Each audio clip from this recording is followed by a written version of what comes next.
आपसे मैं पूछता हूं, जब अपने देश में रासायनिक खेती 60 के दशक से पहले नहीं थी, क्या आपने कभी कैंसर नाम की बीमारी का नाम सुना था? कोई हार्ट अटैक को जानता था? कोई ये डायबिटीज, शुगर घर घर में हो गई, इसको कोई जानता था?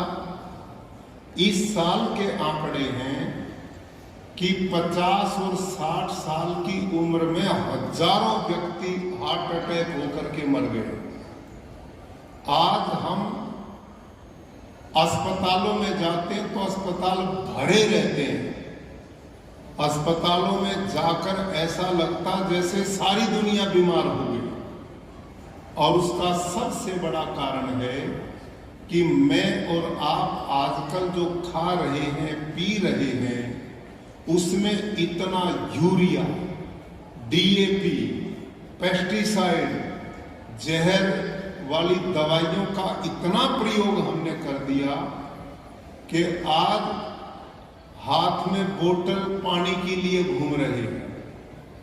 काहे का विकास हमने किया? कोई जानता था कि पानी भी बिकेगा?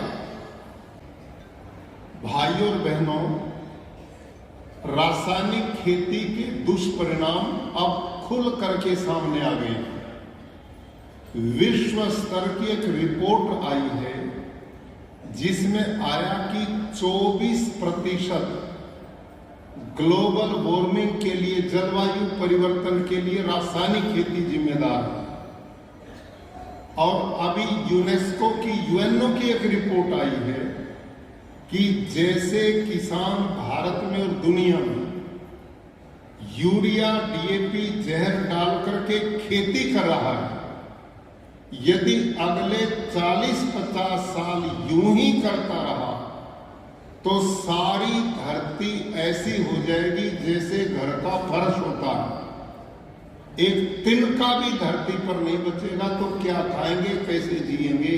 आप कल्पना करके देखो।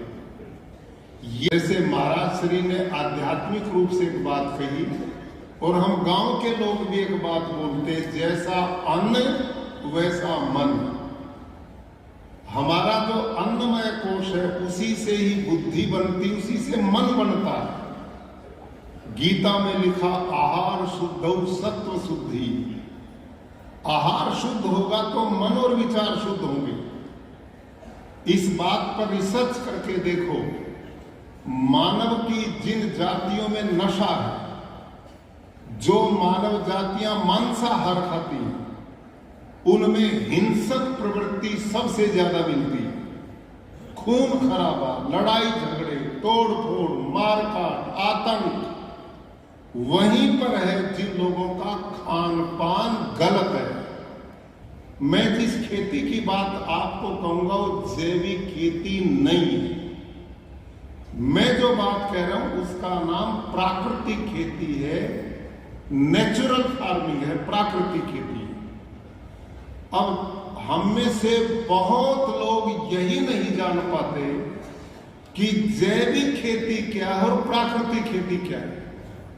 रासायनिक को तो हम समझ गए, जिसमें यूरिया है, डीएपी है, कीटनाशक है, इंसेक्टिसाइड, पेस्टिसाइड, ये तो रासायनिक है, जिसके नुकसान है, जिसको हमने छोड़ना है। लेकिन पिछले 30-40 साल से भारत सरकार और प्रदेश सरकारें प्रमोट कर रही जैविक खेती।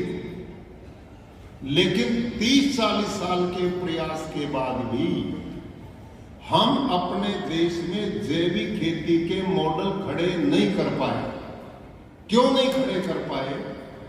क्योंकि उसमें किसान की उपज घटती है, उसकी लागत कम होती नहीं, उसकी मेहनत कम होती नहीं। अब जब हम आप सबको ये बात कहते हैं कि जहर मुक्त खेती करो, तो एकदम किसानों के कान खड़े हो जाते हैं कि यदि हम ये जहर मुक्त खेती करेंगे तो हमारा उत्पादन कम हो जाएगा, हमारा उत्पादन घट जाएगा। इसलिए लोग रासायनिक खेती को छोड़ना नहीं चाहते। लेकिन इन सब चीजों का समाधान मैं आपके बीच में दूंगा। पहले आप ये समझो कि जैविक खेती क्या है। कृषि करूंगा एवं उसके लाभों का प्रचार करूंगा। मैं प्राकृतिक कृषि अपनाकर संपूर्ण प्रकृति एवं मानव समाज का कल्याण करूंगा। धन्यवाद। अपना स्थान लें, आप जहां पर आप हैं आप अपना स्थान लें। आचार्य जी आपसे अनुरोध, आप अपना स्थान लें।